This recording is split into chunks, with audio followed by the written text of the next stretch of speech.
The crisis at the border could be prompting extreme action from the president. His administration is reportedly considering flying the migrants north toward the Canadian border for processing. But with states like New York already suffering from lockdown restrictions, could they handle a migration surge? New York Congresswoman Nicole Malliotakis joins us now to discuss. Congresswoman, so, there's a concern. These processing centers are getting overloaded. And now people are saying, well, could processing centers start popping up in other places? With a place like New York that has suffered so much over the past year, is this something that New York could handle?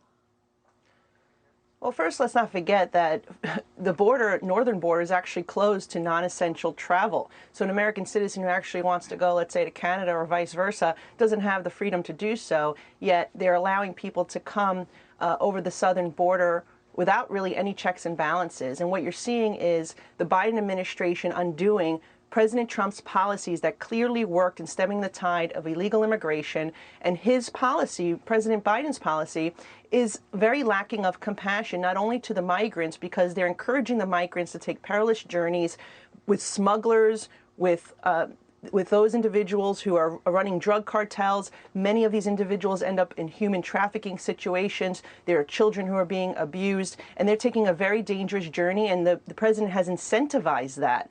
Then it's very unfair to the taxpayers who live along that border state, the fact that these individuals are being released into their communities.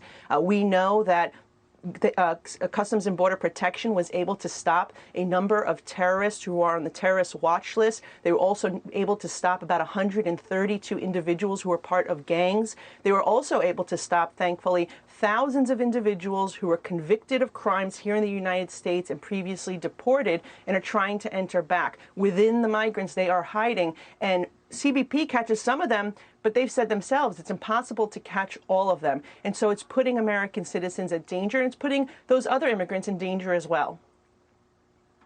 Yeah, and there's also this question of just inadequate resources, right? I mean, when you have people flood into your city, your town, there's not necessarily going to be a means to take care of everyone. So, we've had some mayors come on the show this morning and talk about that. Are you concerned in a place like New York that what happens then when resources start to run out for citizens of the city, citizens of the state, and now you have an influx of people that you can't even compassionately take care of because you just don't have enough goods and services to do so?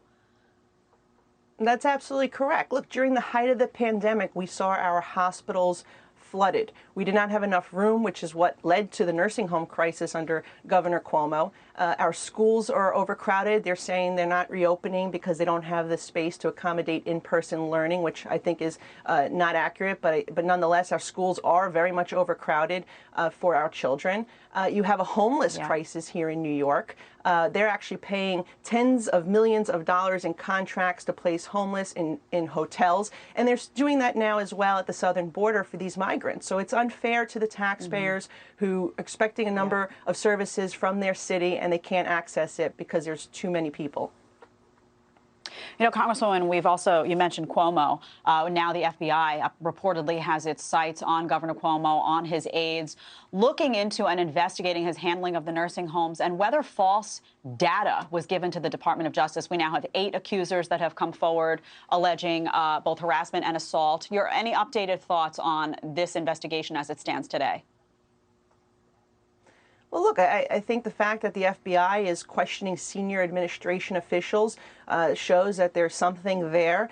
We've said all along that the governor has mishandled the nursing homes. He underreported. We know that based on the Attorney General's report that said 50% underreporting of COVID deaths, 40% underreporting of positive patients placed in those nursing homes. And we know that there was a cover-up because his own chief of staff admitted it. So, look, I continue to maintain that the governor should be resigning based on this nursing home scandal, whether it's resignation or criminal prosecution, or we defeat him at the ballot box next year. I believe that the governor's days are limited, and those who want to join my effort can go to enoughcuomo.com and add their name. But certainly I think that we just need this to continue as an independent investigation with no interference and let them get to the bottom of this. And if there are criminal charges, then they need to proceed.